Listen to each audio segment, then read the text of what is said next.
I've taken plenty of risks. I got scammed with crypto. I've lost money in crypto. I tried property, failed at that. I tried I got scammed by a friend of mine. I tried dropshipping, failed at that. I've tried Forex, I failed at that. But business will require a lot of sacrifice, not just from yourself, but from people around you, close people like family, but also friends as well. And then they have to understand that, hey, you're not being boring, you're not being antisocial, but you have a goal, you have a target that you really have to put the blinkers on and kind of focus. Okay, everyone, welcome to the podcast episode today. We're here with Ben Alistor. Ben, how are you, mate? Good, good. Very, very excited to be on the podcast. Thank you so much for having me. Thank you for joining. And where are you calling from? Dubai, the land of all influencers and content creators by the seems of things. It does seem like everyone and their mothers is going there, doesn't it? Yeah, for a few reasons. Taxes, number one. But yeah, it just seems like everywhere I go, people are putting out those selfie sticks and all that sort of stuff, creating content. So in the UK, back it was a little bit strange seeing people film themselves, but here it becomes really like the norm. So I'm like the weird one out. I still find it quite strange, but it seems to be more and more normal now. I actually saw a celebrity yesterday saying that recording someone without their permission in Dubai is not allowed. So that's Yes. probably why celebrities love it so much. Yeah, so you got to be a little bit careful as to who you record, and if somebody says, "Okay, can you please delete that?" you have to do that immediately. So there's no messing around. And also, if you go to a supermarket, I can't remember what it was. I wanted to record, but I just wanted to show some prices, the difference between UK and Dubai. They were like, "Nope, straight away." And I thought to myself, "Oh, Eddie Abbey would have a problem around here." So yeah, so I was just like, yeah, can't do it. So they're a bit more strict around what you can and cannot do. How's your experience been so far? Because I know you moved there fairly recently, didn't you? Yes, so I moved about a month ago, and I honestly, it's mixed. I wish I did a little bit of more research beforehand. I still would have moved for sure, as most people move here for taxes and various other things, lifestyle, weather, and stuff. But what I'll say is that the money that you save in taxes, you really have to be making quite a lot of money in order to benefit from the taxes going forward. Because I made a calculation that you should be making over £10,000 a month in order for Dubai to actually make financial sense, because a lot of things here are either more expensive, number one, or number two, you seem to struggle, well, not necessarily struggle, but basically they want to get everything up front. So the deposit up front, the rent has to be paid in 1 year or two checks every 6 months, again, up front, internet, phone bills, everything pretty much up front, which is not easy unless you have a decent amount of money stacked aside, to be completely honest. So a lot of people come here and think, yeah, I'm going to have an easy life, no taxes, I'm just going to save, but they're not really prepared for how much money you're going to have to outlay at the very beginning. And that can be a bit of a shock to the system, especially if you don't have a good enough savings stacked up. Yeah, I've actually seen quite a lot of people go there. They get swept away by the Dubai lifestyle and they end up spending like 30K a month, and within a year they're out of money and have to like essentially flee the country. That's exactly right. That's exactly right. And honestly, the novelty of the high-rise buildings and everything eventually does wear off. However, on the more positive side is that because you meet a lot of like-minded people, everybody comes here for one reason and one reason only: make money, build connections, build businesses, etc. You get kind of, you are who you surround yourself with, and I believe you surround yourself here with the best possible people that kind of expand your mind a lot more. So back in the UK, if you said, hey, you spent 1,000 or 2,000 on a coaching program, a mentorship, or a product or a service, whatever, it'd be like, wow, that is a lot of money. Here people spend easily 10, 20, 30,000, and it just goes to show like how the possibilities, the opportunities potentially is out there. Yeah, you and I talked the other day about the cultural difference with spending between the UK and the US, didn't we? Yes. So yeah, so we were talking about basically how Alex Hormozy is teaching us how to do sales calls, but they essentially work a lot more in the US and potentially the likes of Dubai, who are much more risk tolerant. They can take on more risk. They're more happy to invest in themselves and so on.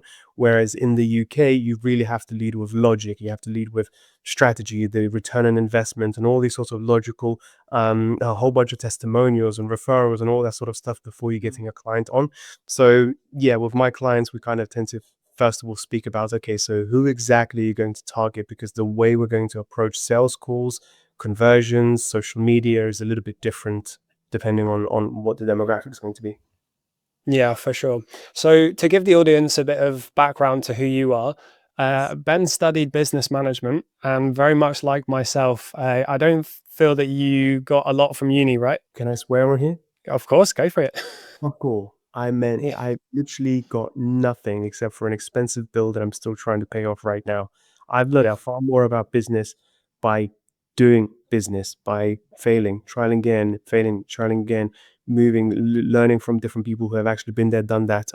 Hence why my number one enemy, so to speak, is the traditional education. You know, getting taught about business by somebody who has never ran a business is ridiculous.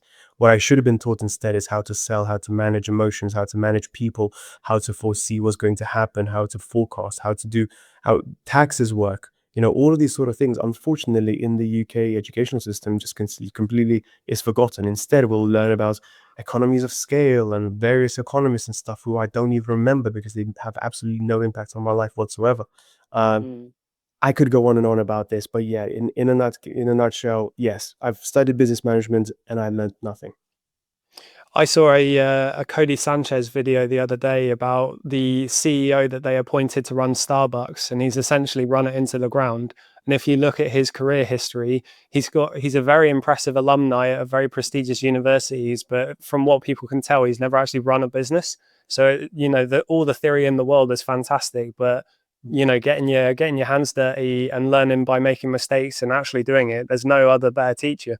Yeah, there's a very, I think it was Elon Musk who said, I don't want to parachute somebody that comes in from Harvard and basically go right to the very top. Ideally, the best CEOs out there are actually those that kind of work themselves up, so to speak, because they know the business inside out every Yeah, step of the way. Whereas these theory experts, when you have to actually make decisions and create action and do things and move the needle, that's when things get, a bit more difficult. So, yeah, for first, sure. first, I always appreciate experience and willingness to learn far more than people's educational background. And I've employed so many people now and fired loads of people as well. I There is no correlation between their educational background and how good they are going to be as an employee.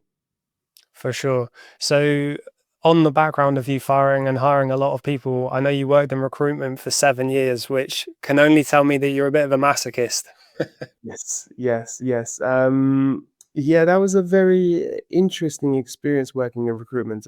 I hated it. I hated every minute of it. Matter of fact, I'd actually say it's because I was so unhappy in my recruitment career and how uncomfortable I was for 7 years, hating it every single minute, is what pushed me to the online world, is what pushed me to start creating content. You know, I'm one of the most introverted people out there that you'll ever meet, but you can't never say that based on, the fact that I've posted over 2,000 videos on social media now.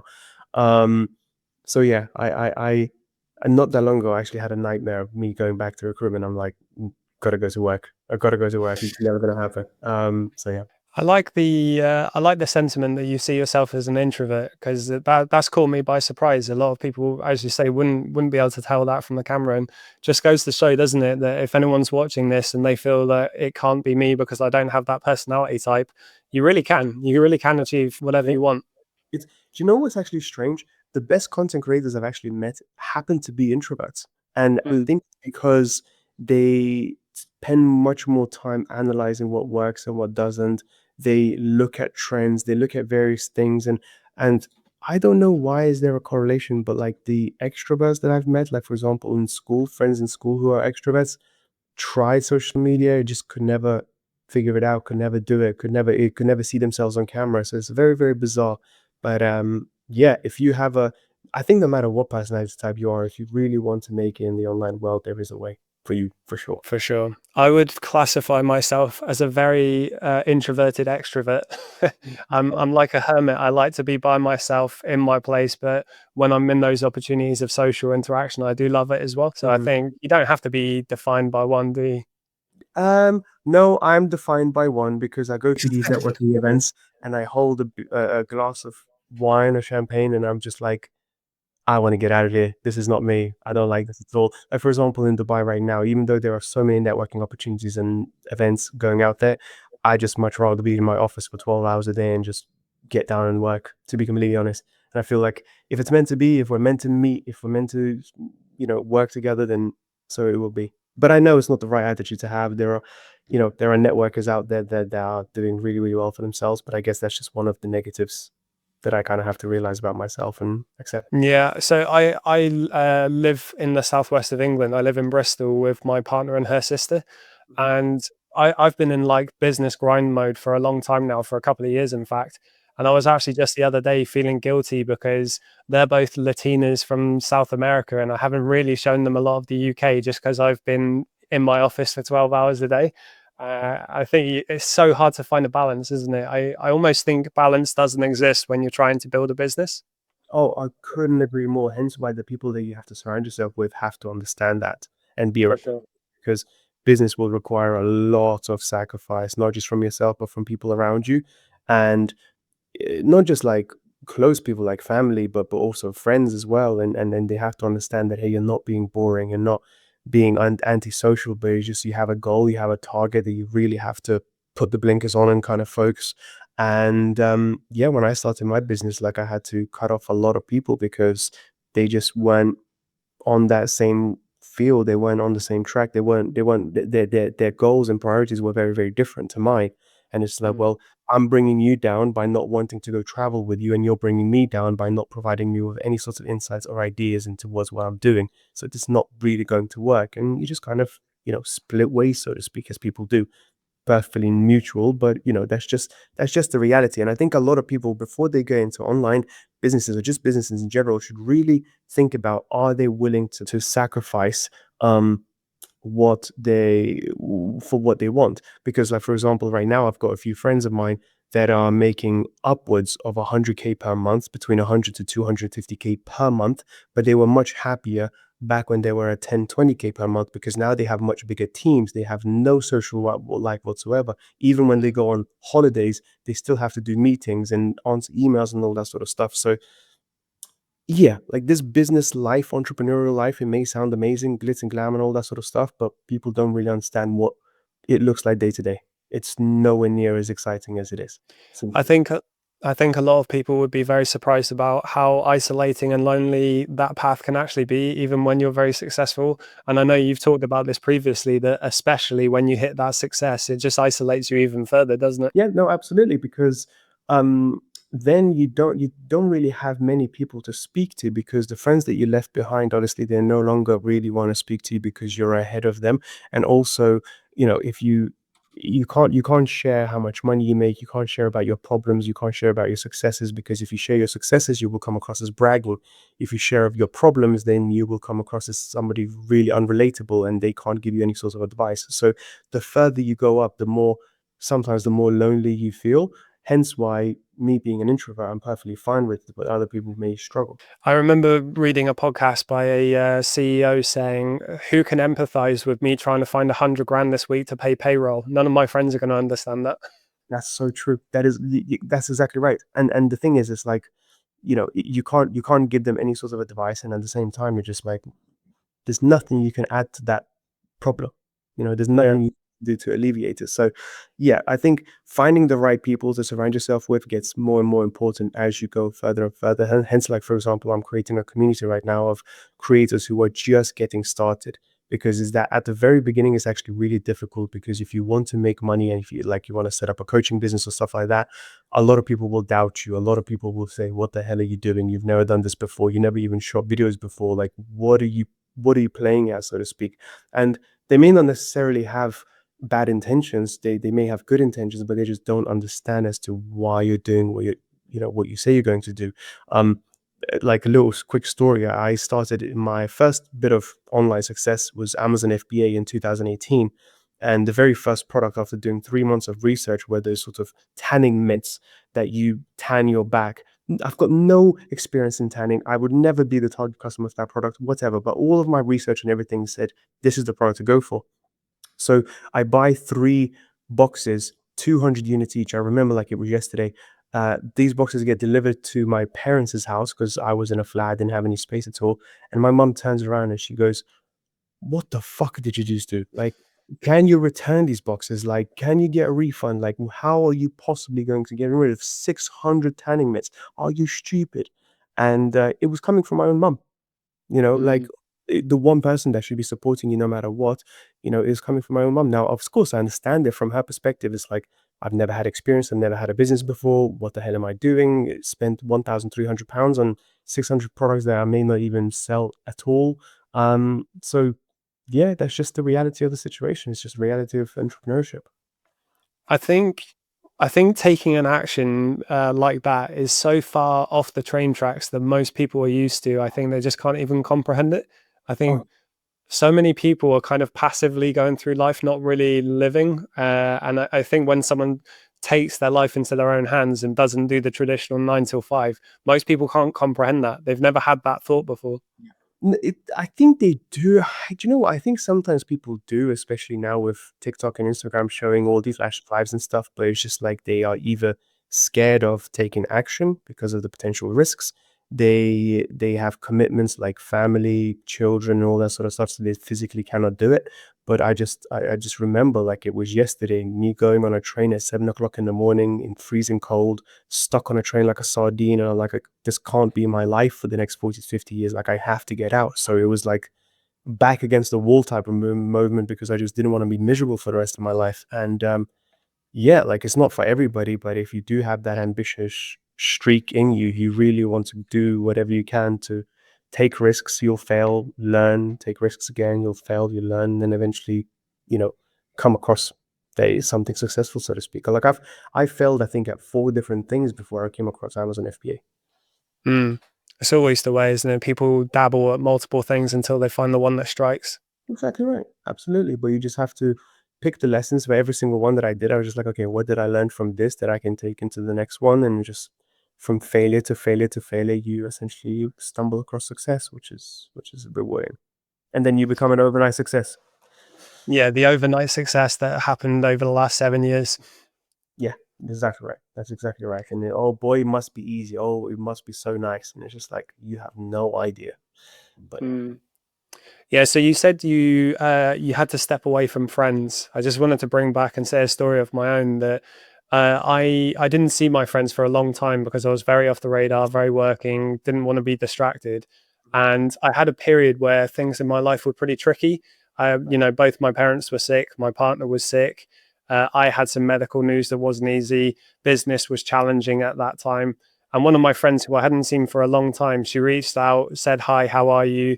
I said that maybe 10% of what was going on, and the immediate reaction, because it's so different to what the general populace do, was the instant response was, "I think it's time for you to decide if this is what you want to do long term. This might be a little too much." And I had to reply, and I was like, "This is the happiest I've ever been in my life. I just also have a lot of crap going on." And it was revealing to me to see the perception from my friends and how they actually see it. And they don't really believe in you until you have the results. But by that point, it's too late, isn't it? You need the support when you're growing. yeah, yeah. No, I couldn't agree more. I couldn't agree more. And once again, this is like, if you're going to go down this route, be prepared to be by yourself. Nobody's going to clap for you. No one's going to cheer for you. You may doubt yourself, whether it's for you, whether it's you're on the right tracks. Like, that is just the nature of the game. Hence why I think joining a like-minded people community, even if it's online, even if you never meet these people in person, is so, so important, because just that little bit of encouragement every now and then is so useful, as opposed to having your closest people towards you just discouraging you and doubting you and so on. And then eventually it goes, oh, like, I've had so many people now come up to me, is like, how should I start the social media thing? Whereas back in the day, they just completely ignored me and didn't have any faith whatsoever. Yeah, people from your own life, you mean? Yeah, yeah, Yeah, it's always the way, isn't it? They see the results when they're kicking in. yeah. I think Sam and I were talking the other day about one of his friends wanted to get into Amazon, Mm. and Sam knows, he was like, I don't think he's got the mindset for it. So he gave him like a little side project that was a lot easier. He was like, give this a go. The guy gave up after a week, and he was like, you wouldn't last, you wouldn't last in business by yourself. Yeah. Yeah. Hence why I always say, like, for example, if you're a coach or something like that, like, people do like a fake qualifiers as a sales tactic. And I said, like, no, yeah, I should do like a real qualifier, because it's like, if you can tell from somebody's attitude and what they're saying, like, for example, when I used to teach people how to start selling on Amazon FBA, if I have a nurse coming to me and she works 60 hours a week and she has £2,000 to her name. I ask her, like, how much time can you put into this? And she's like, I'm not sure, maybe a couple of hours here and there. I'm like, it is not for you. Like, Yeah. your current situation right now does not permit you from, you know, giving it the best shot at what this is. So either you cut back on hours, save up a little bit more, whatever, but you will have to spend some more time. Which I think is important. I actually think it's actually a good thing when you tell people, hey, like, write your current situation right now. Not that you can't do it, but your circumstances right now don't allow you to pursue what you really want to pursue. Mm. Yeah, I completely agree with that. I also think there's a lot of people out there who think they are busier than they are. I think if a lot of people, like she was a nurse, for example, fair play. I'm not gonna counter that one. But so many people, if you just go into your Apple or your Android device and you look at your screen time per day, I bet I can find you 4 hours right there that you can free up. Not just forget that. How much Netflix series have you watched? How many subscriptions and Amazon Prime and Disney Plus and all that sort of stuff have you done? Have you check on your bank statement? How many drinks have you went out, to the pub or something like that on a Thursday, Friday, Saturday? There are plenty of hours that you can find. It's completely up to you as to. I really think now having spoken to you, I think it's a matter of priorities. Like what's really important to you, For sure. and I think you have to kind of ask yourself that question. If you write down a list of priorities, the first being the most important, second, third, fourth, fifth, whatever, and then you cross off the last seven and focus on just the top three, you'll get a lot more done. And if business is one of them, you will get a lot more done. But if it's not, then you can't have great business, great family life, great social life, great health and all that sort of stuff in one place. Like you will have to sacrifice. Yeah. The the thing I always say, and it kind of goes, I'm in the process of reading Beyond Entrepreneurship at the moment. Mhm. And I always say to people, if everything is urgent, that means nothing is. You have to pick and choose your priorities. And there's a bit in Beyond Entrepreneurship where he talks about two CEOs. One of them is able to accept that not all fires are going to be tended to. You have to choose your priorities.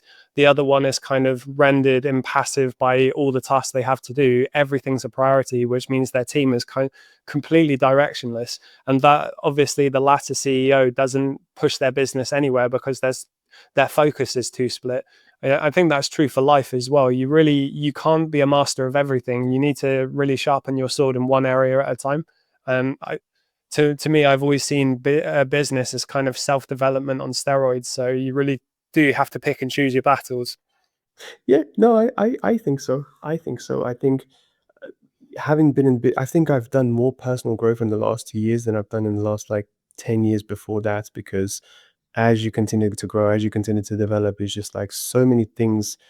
Business and social media to me is kind of a little bit like a mirror. Like all of the flaws that you have in your personality, they get magnified very, very quickly. And you get to realize what kind of leader you are, what kind of manager you are, how do you deal and work in a team, what are you good and you're not so good at.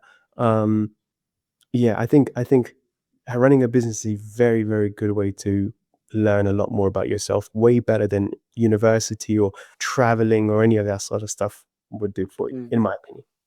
For sure. I think you're also going to learn that no one cares about your business quite like you do. Yes, yes, absolutely. And I used to have this. My mum who has never run a business herself. She always used to say, "Oh yeah, if you want to get something right, do it yourself." And I was like, okay, cool, makes sense. And I didn't employ anybody for 5 years, and then I was literally on the verge of burning out. And then I started employing a video editor, and they started video editing for me. I'm like, oh, this is nice. And then I got a Mm. virtual assistant. Oh, this is nice. And then you realize that no, if you actually hire specialists, they may not care about your business as much, but they are better than you at things. So now I'm like, right, this is an unlock in the business, and therefore I'm going to start um, unloading as many of these tasks as possible, and focusing more on being the idea guy, the strategy guy, as opposed to working in the business every single day. But yeah, just the learning never stops. It really doesn't. Did you see recently that I don't know which medical board it is, but in the US, they're now starting to classify burnout as a like carcinogenic, deadly disease because people with burnout have massively increased rates of like heart attacks, strokes, Mm. and things like that. I think burnout is led to lack of purpose, to be completely honest. I was legit burning out when I was doing Amazon FBA mentorships for 4 years straight, speaking about the same shit over and over again.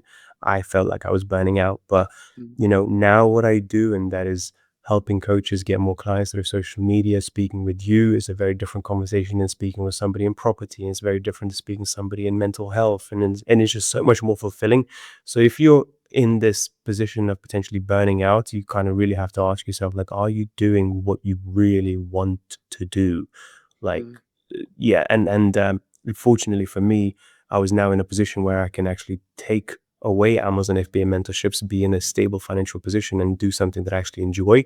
And I don't think the burnout is on the cards for me anytime soon, because I genuinely love what I do.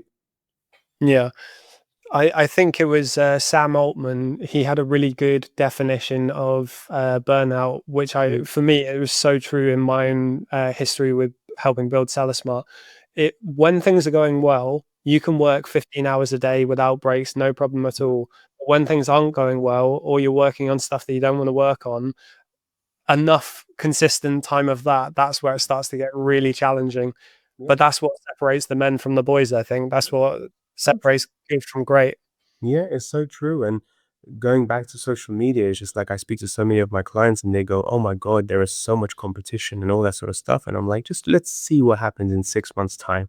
Because they will all realize it's not that easy and they will fall off and they will choose something else and so on. So yeah, you can be successful in pretty much everything if you just stay persistent with it. 99% of your competition will eventually fall off. That's just the nature of business.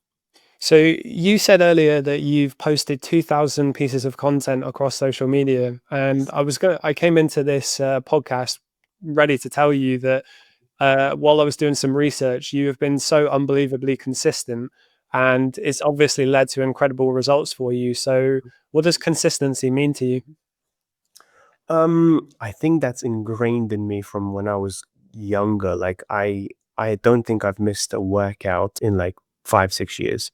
I'm just that sort of person by nature. Is like there are certain things every single day that I will have to get done no matter what. Um, and yeah, but at the same time, being consistent. Sometimes, and this is self-reflection, I don't analyze the results as much as I should do. So I'm consistently potentially doing the wrong thing for an extended period of time where I should potentially Right. sometimes sit back and look, okay, this worked, this did not. Where should we pivot to actually work on? So yes, being consistent is really, really important. I think it's actually essential. But if you just do that and just say, hey, I'm just going to post for the sake of posting, I don't think that's the right strategy to do. So, to answer your question directly as to what makes me so consistent, discipline, honestly, just ignoring how I feel about it. Like if I don't feel like filming, but it's filming day, I'm gonna have to do it. If it has to be edited, no matter how I feel, I'm just gonna have to do it. And yeah, that's just how it is. It's just how it is. So I'm glad you mentioned fitness because in one of my notes I said mention his big ass arms. Uh, yeah, I guess. I mean, when you train for 17 years straight, things tend to change every now and then. So, but yeah, but it's good. I think it's my actual escape. Like when I was, this is completely transparent. When I started training when I was, what was it, 15 years old, I used to train for looks, aesthetics, Mhm.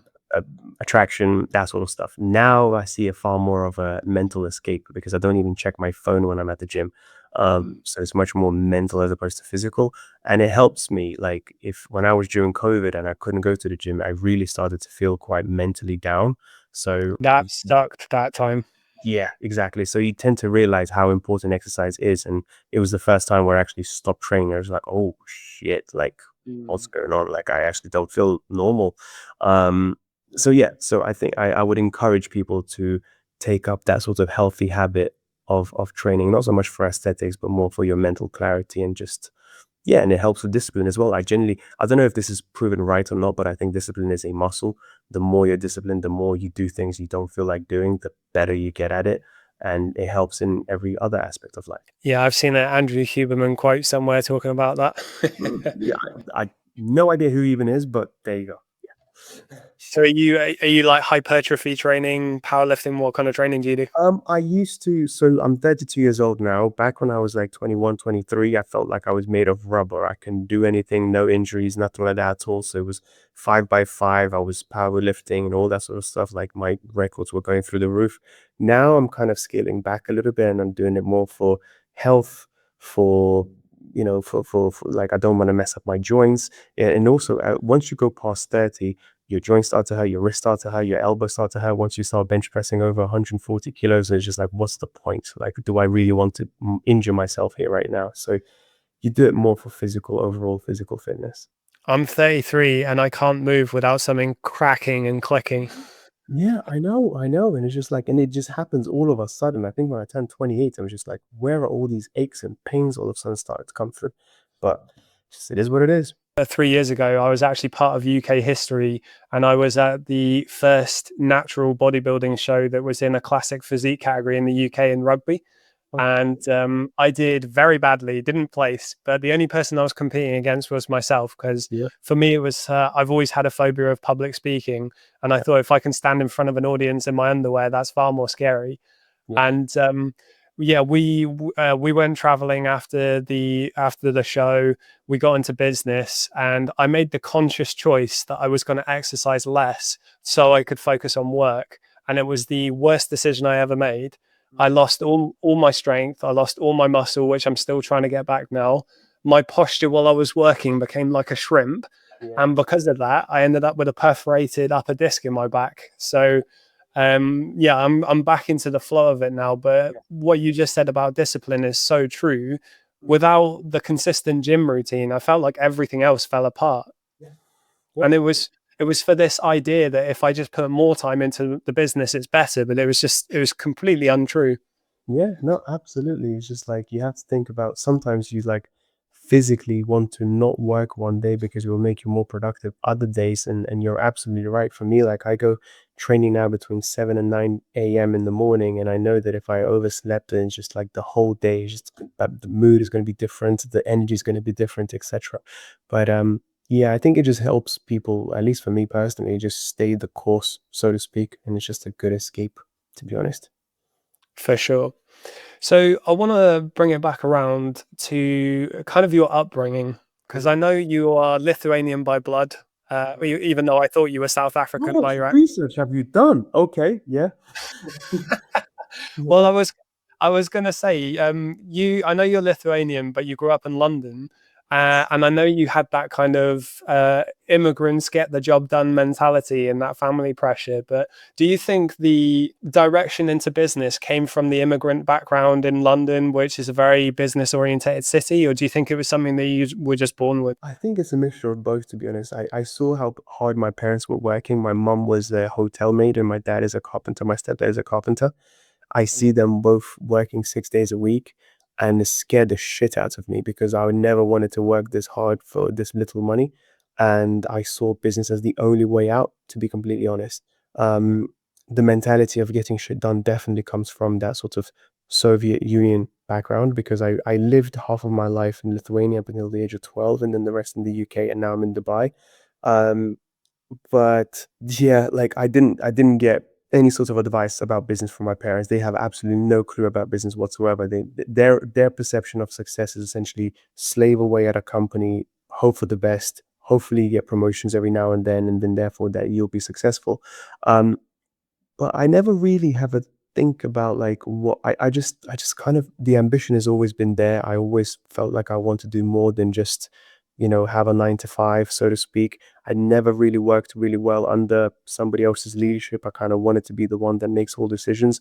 And out of all, like for example, when I came to the UK, I didn't speak a word of English at the age of 12, 13. GCSEs I absolutely failed, but like I think I got like 5 or 6 GCSEs, but the one GCSE that I did really well in was business studies. And I thought it was just like, okay, well, this clearly is something that I'm interested in. Why not go for it further? Um, so yeah. So I think part of his upbringing is kind of like nature versus nurture, so to speak. Yeah, for sure. I was told in school by someone that I either have ADHD or ADD, and ironically, I wasn't paying attention to what they said. But as as as I've as I've developed in the steroid cycle that is entrepreneurship, I realized that a lot of entrepreneurs actually do have ADD, don't they? And Mm. for me, if I do, I'm not saying I do, but if I do, I don't know anyone else except for business owners who can hyper focus on the same task for 15 hours a day without eating and drinking. And yet everyone I know in business can do that. Yeah, yeah, that was so true. It is very, very true. And the best thing you can possibly do is do not disturb on your phone. Yeah, That's what really has helped for me. Or just leave your phone in the other room. You'll be amazed on how much you'll get done. Um, I actually think like if the best thing that people can watching this can actually take away is just for a week, just measure how many productive hours do you actually have. Not scrolling, not watching TikToks, not watching a podcast for 3 hours that you think is going to educate you on something. No, just actual physical like work. And you'll be surprised. except for this podcast, of course. Of course, yeah, yeah, yeah, of course not. This will change your life. But yeah, like you'll be amazed at how little actual productive work people actually get done. And when you just focus on that a little bit more, like things change pretty rapidly. Like like you can change. I think with the right focus, the right strategy, you can change your life in 6 months. Genuinely. Yeah. For me, it was turning off the so we use Discord. It was turning off the noise notification when it comes through. That was game changing for me. And I only just recently learned, I think it's referred to as the Zeigarnik effect, where if you have an appointment at like 1 or 2 o'clock in the afternoon, it's so hard to get into the deep flow of work because in the back of your mind, you know you have that appointment coming. Yeah. So now when I'm doing recording for content or anything like that, I try and make it so I have nothing ahead of my day just so I can focus on that one thing. Yeah. And it's true. You get into that deep flow. And I think they've said if you get distracted by your phone, it takes you at least 23 minutes to get back into the original state of flow. Yeah, yeah, especially when it comes to doing creative stuff, whether it's script writing, video editing, thinking of ideas or anything that sort of stuff, then yeah, absolutely. There are other like, emails and various things that you can potentially get back into much quicker, but like the creative stuff, like you really want to minimize the distractions as much as possible. For sure, for sure. I know in your first 6 months doing private label, you did about 25K, which I'm guessing is revenue, not profit. Brownie, yes. Revenue. So within the first 6 months, you did up to 25K revenue. And I know across your businesses now, you're in the millions. Mhm. I'm willing to bet that someone with your drive doesn't see yourself as someone who's made it yet. So what I'm interested in is what's the idea of made it to you? What will that look like? Um, I don't think I'll ever have it. Yeah, I don't think I'll ever have it, to be completely honest. I'm now financially free, so to speak, where I don't have to have a 9 to 5. But I don't think I will ever feel like I have made it because I'm actually scared of ever saying that to myself because then that I think would reduce my potential ambition, reduce the work ethic, change me as a person. And I don't really want that. I enjoy what I do every single day, no matter how hard I work.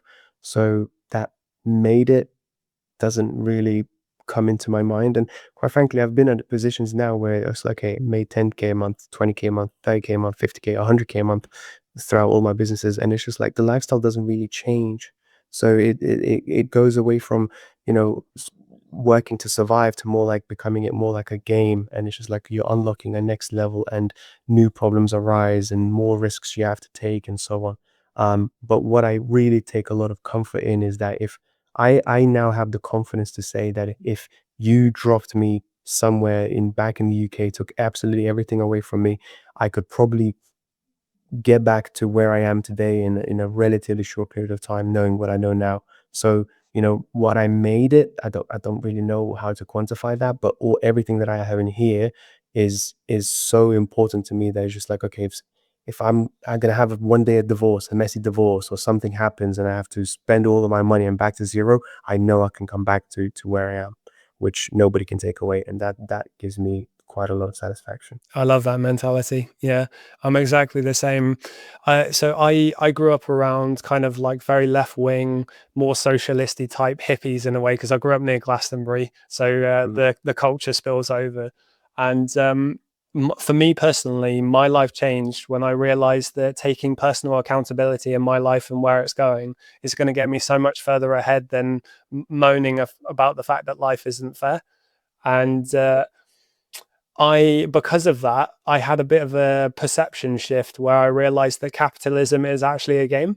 And Yeah. when you stop looking at it as survival and you start looking at it as, okay, if I'm playing my PlayStation and I can get my character's wealth up, why can't I do that in real life? It was a really odd perception shift that changed my life.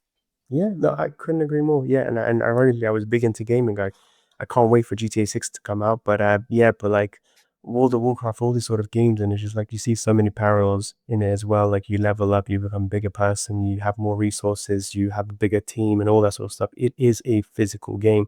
It's just the rewards, Higher say it stakes. again. Yeah, higher stakes, higher rewards, real life, everything. Um, but with all of that being said, I think the one thing that I've learned very recently is i- taking the time out to actually enjoy the rewards, because a lot of us get so bogged down into the work, so bogged down into the game where it was like, okay, like, and I'm a big uh how should I put it, like victim of this, so to speak, is that I will reach a milestone and it will just be like, okay, what's the next one? Like I've reached 1 million followers across all social media platforms. Do you know what I did that day? Nothing. I reached 100K in a single month. Do you know what I did that day? Nothing. And that sometimes can be a bit like, maybe I should have celebrated, and maybe, I should take a little bit more joy in the journey. So very recently now I started taking a little bit of time to actually go on a nice holiday, have a road trip with my friends and stuff, which I think is important as well. I made a promise to my partner that I was always going to take her out for a date once a week, regardless of how busy I got. That like fell off. I focused on work too much, and I got to a point where mentally I wasn't feeling guilty. It's just whenever I was doing something that wasn't work, I didn't want to do that. I wanted to just go back and get on to work, not in a good way though. And Yeah. just the other day, we went to drop off her sister at cheerleading practice, and we had 2.5 hours to kill, and it was too far to drive back home. So we went to Mhm. the cinema and we watched The Long Walk, the new Yeah. yeah, Stephen King film, Yeah. Yeah. and it was a banger of a film. So anyone listening, it was a banger of a film. But it was just so nice to disconnect and have an actual date with my missus, and it made me realize, Christ, I really need to not let this go. Yeah. Exactly. That's exactly right. Because before you know, you'll be 40, 50, 60, and you might regret some of the decisions that you've made before and just being so focused on work. Yeah, and I would never want to be an absentee father when I do eventually have kids because I'm so distracted by work. Like I'm Exactly. kind of like I'm not one of these people. So many people these days are so distracted by their phone, and I don't see that as a good thing. So I can't be the same guy but distracted by work. Exactly. That's exactly right. That's exactly right. So what I often say to people in our community who are getting into Amazon, loads of people say, where's it going to take me in a long time? And one of the reasons I love Amazon so much because it changed my life was because so many people I know used it as a springboard to either within 2 or 3 years of doing it, they made loads and loads of money and they were able to move on and do other things. Could be like property. You went on to do coaching, or the people that stick to it long term tend to do very, very well. And I really wanted to mention that in this episode. And you're a perfect example of this, that you did very, very well on Amazon and now you're doing very, very well. And you can't knock the fact that the lessons you learned dealing with all the headaches of Amazon gave you a certain grit and stoicism towards the difficulties in business. Yeah, 100%. Absolutely, absolutely. And people will shit on Amazon. They will say, "Oh, it's too many fees, and it's not possible, and all that sort of stuff." But the fact of the matter is, I'm here in Dubai. I've got a decent amount of money in the bank account and everything. It's purely because of that. It is the springboard, and you put it perfectly. It's the springboard that will take you from a salary to a dividend. It will take you from salaries to actually making money each and every single month and being able to invest into other things. So, but what scared the shit out of me is once you get past a certain point, which in my case was about 1 million a year, when you realize, hey, like if something happens to this business, like I am back down to square zero, like square one. Hence why you want to really diversify and look at other things potentially. And I think that's just, pretty common sense to be a thing to do. Yeah, I completely agree. I don't know any big Amazon sellers who aren't also diversifying with other stuff just because anything can happen at any time. Absolutely. Absolutely. Mm. So your parents not understanding your journey in the beginning, I bet they're thrilled for you now. Yeah, they're worried because I'm in another country and don't have any friends here or family here at all. But but they're proud, they're happy, they now believe in me, and they they support me a lot more than they did back then. But they would rather me back in the UK. I'll be honest. Yeah. Yeah. Which I can imagine fewer and fewer Lithuanians are thinking that way with the way the UK is going. Yeah. Yes. Absolutely. I couldn't. That's a subject for another day, to be honest. Yeah, But yeah. absolutely. So, if you had to take away a message to anyone out there in the audience who's listening to this, who I think you've probably experienced this yourself. I think a lot of people have that dream in their mind that they want to do something, but they're too scared to take that first step. What would you say to someone in their shoes? Well, you have to think about what's the alternative. At the end of the day, what is the alternative? You not taking that risk. I've taken plenty of risks. I got scammed with crypto. I've lost money in crypto. I tried property, failed at that. I tried I got scammed by a friend of mine. I tried dropshipping, failed at that. I've tried Forex, I failed at that. But all of those things you learn every single step of the way. And the best thing I can say is that, hey, they say that statistics say that 5 out of 6 businesses will fail within the first year. Now you can look at it two ways. Number one, you can look at it, oh my God, the failure rate is so high. Or you can look at it two ways as and say, I just need to set up 6 businesses and statistically one of them will be successful you know. Um, so the best bit of advice I would say is take as many risks, take as many calculated risks as possible. Don't put all your eggs into one basket where all of your money goes into one thing. You most likely will fail if it's your first one, but there will be so many valuable lessons that you will take away from this that you can take on to something else. For example, when I tried Forex, I understood about my own emotions. I realized that I'm way too emotional for this game. When I tried dropshipping, I realized that I have no idea about ads. Therefore, I need to learn something. When I got scammed in crypto, I realized that maybe I shouldn't invest into things that I don't understand fully, and I should do a lot more education. All of these lessons, when I went into Amazon FBA, I realized, okay, well, I'm going to learn from what I did before. Let me go on a course. Let me get a mentor. Let me not rush into things. Let me really understand this for a few months beforehand.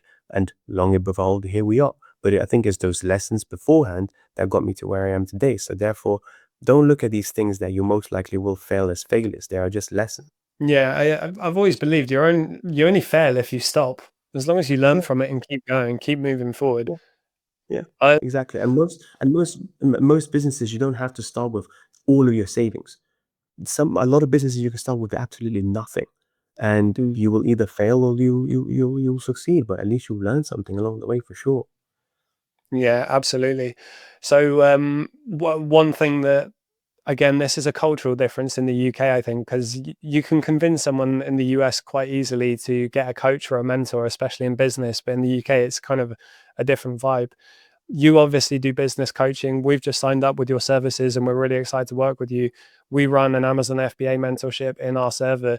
One thing I'll say to people out there is we're leading by example. We're working with Ben to help fill the gaps of the weaknesses that we don't see in our business. And if you guys need help in the gaps in your Amazon business, maybe we're a good option for you.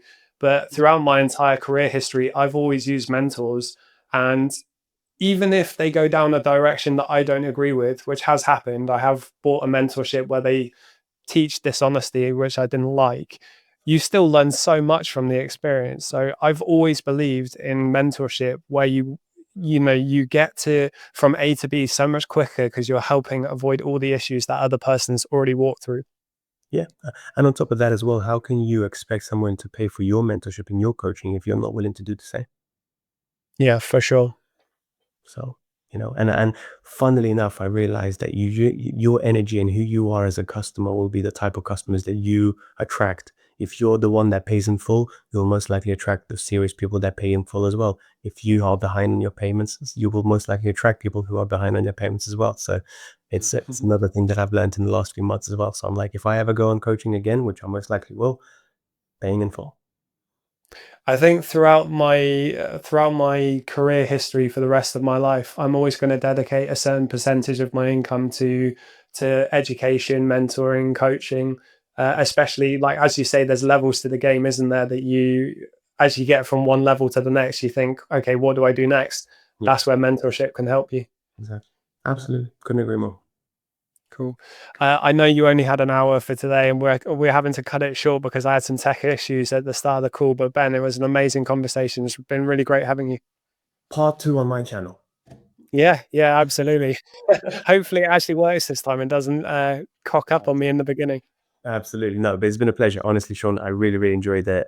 I think we can talk about this for like 2-3 hours and so on. So I can't wait to work with you guys, seriously. And yeah, guys, stay tuned. See what happens with Seller very, very soon. Seller Smart. Great. Seller Smart. I was thinking Seller Sprint for some odd reason, but yes, you'll see. The best one I've heard is someone accidentally say smelly Mart. Wasn't that bad, but yeah. Yeah. Cool. All right, guys. Thank you for listening today. And Ben, thank you again for joining the podcast. Have a great We day. will see you next week. Bye-bye.